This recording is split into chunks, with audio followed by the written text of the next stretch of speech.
We return to the wasteland to find Jolene fresh out of the vault yet again, having just rescued Nick Valentine. Now, Nick is going to help us find our kid once we make our way back to him in Diamond City, but before we do that, I have a few goals in mind. Jolene's going to continue her Good Samaritan works in the nearby Good Neighbor, and she's also heard some rumors of a group called the Railroad she wants to check out. Now that she has her own base of operations and a supply network running, Jolene needs allies and support if she's going to rule the wasteland. We start by following the Freedom Trail from outside of Boston Commons, which almost immediately brings us to Good Neighbor, where we're immediately accosted about our insurance. Fortunately, we brought our insurance card. Hancock welcomes us, and it's time to get to work. We speak to Daisy to earn some rewards for clearing out the Boston Public Library while we were resource scavenging to build up Hangman's Alley, and we use the level up to take our first rank of the Mr. Sandman perk to boost our sneak attacks with silenced weapons. We flirt terribly with the metal mama who runs the armory, sort out our inventory, and head on down to the third rail. We're approached for some friendly neighborhood mercenary work by Edward Deegan, and get a quest to meet his boss, Jack Cabot.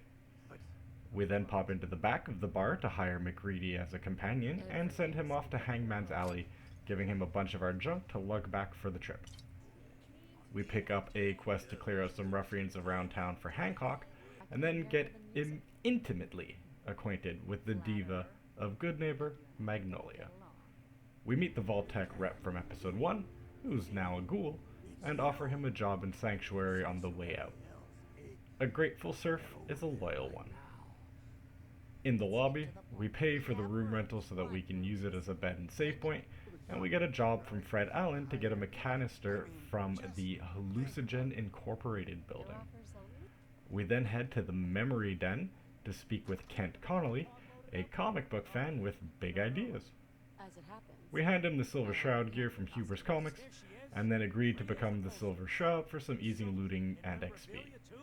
What follows next can best be described as cleaning house. We kill Wayne Delancey as the Silver Shroud, then we stop our friendly neighborhood scumbags from contributing any further to the gene pool.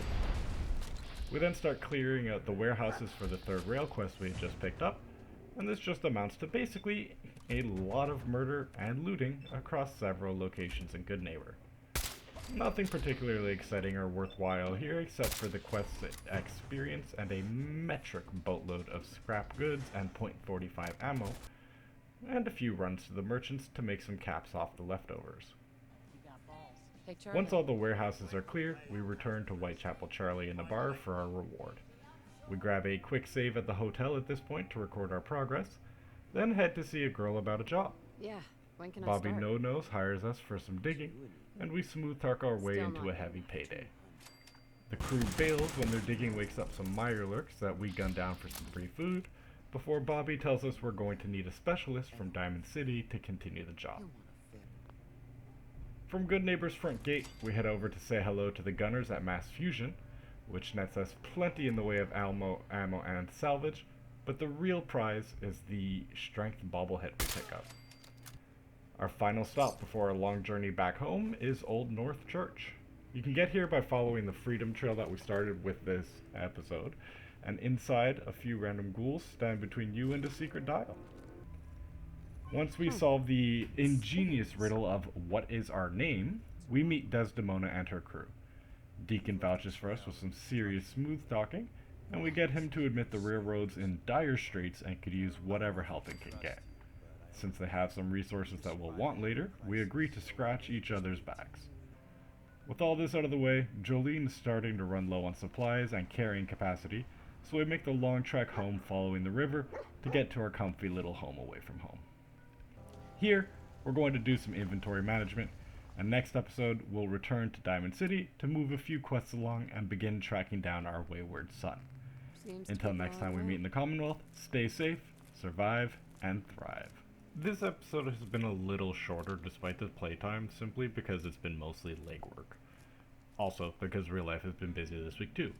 But it's important work for us to do if we want to stay on top of some quest and loot options with some very good rewards that we're going to need to truly conquer the wasteland later. As a side note, starting in the next week or two, there's going to be a change to how we do video releases.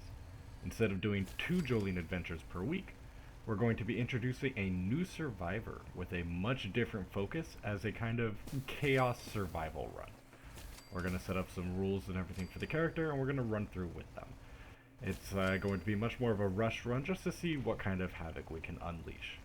I'll be doing the storytelling for each one of these 2 characters differently, so I'll be looking forward to hearing what everyone considers the pros and cons of each format.